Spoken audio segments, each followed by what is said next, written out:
The moment the elevator doors slid open, the energy inside the glossy, glass-walled boardroom shifted. Everyone stood a little straighter, adjusting their suits as the company's CEO, Marissa Thornwell, stepped in with her signature red blazer and air of untouchable confidence. But all eyes drifted to the quiet man who followed behind her at a slower, steadier pace. He was older, with silver hair, warm eyes, and the calm presence of someone who had seen far too much of life to ever rush through it. His name was Horace Benton, a modestly dressed black man whose gentle smile contrasted sharply with the intimidating corporate setting around him. He extended his hand politely when Marissa turned to welcome him, but instead of taking it, she looked down at his outstretched hand, then back at him, and simply folded her arms with a dismissive laugh. Her staff forced awkward smiles, unsure whether to follow her lead or hide their discomfort.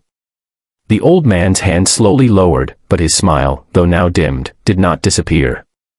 And in that split second, the room felt colder, as if everyone had witnessed something deeply wrong yet irreversible.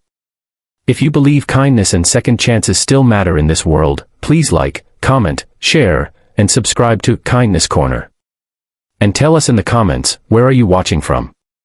What no one in the room knew was that Horace had spent decades building people up, investing quietly in small communities, believing in individuals when their own world had given up on them. But he had never cared for flashy suits or grand entrances, which often made people like Marissa overlook him before ever learning who he truly was. Marissa, who had fought ruthlessly to build Thornwell Analytics from a tiny startup into a multi-million-dollar firm, believed power was shown through image, dominance, and never lowering herself to anyone she didn't deem worth her time. So when she saw Horace's lack of fancy attire, she assumed he was someone beneath her attention, unaware that he was the very investor who could save her collapsing company. Later that day, as her staff reviewed financial charts and projections, Marissa's world began to unravel piece by piece. Her biggest client had pulled out unexpectedly, her shares were dropping, and a quiet panic trembled beneath her polished surface. The same executives who once clung to her decisions now exchanged anxious looks behind her back. Thornwell Analytics, the empire she built brick by brick, was bleeding from cracks she had refused to acknowledge. And the only lifeline available was the man whose hand she had refused that morning. But Marissa's pride was a thick wall, and she convinced herself she could fix everything alone. That night, she stood in her penthouse office staring at the glittering city lights below. Her reflection in the glass looked powerful, but her heart thudded with fear she couldn't bury anymore. She remembered the softness in Horace's eyes when she rejected his handshake, and a twinge of guilt crept in. Still, she pushed it away. She had built this company without help, she told herself. She didn't need saving. But dawn arrived with the weight of brutal truth. Another major client walked away. Investors demanded answers she didn't have. And in a board meeting filled with tense silence, one of her senior managers finally said what everyone else had been thinking: they needed Horace Benton. Not just for his money, but for his strategic mind and reputation as someone who rescued companies through wisdom, not ego. The truth hit Marissa so sharply she felt breathless. Her arrogance had cost her more than an opportunity, it had cost her dignity. With trembling hands, she asked her assistant to locate Horace. The room watched her with a mix of shock and pity as she swallowed her pride for the first time in years. She rehearsed apology after apology in her mind, each one feeling like it chipped away at the version of herself she had always clung to.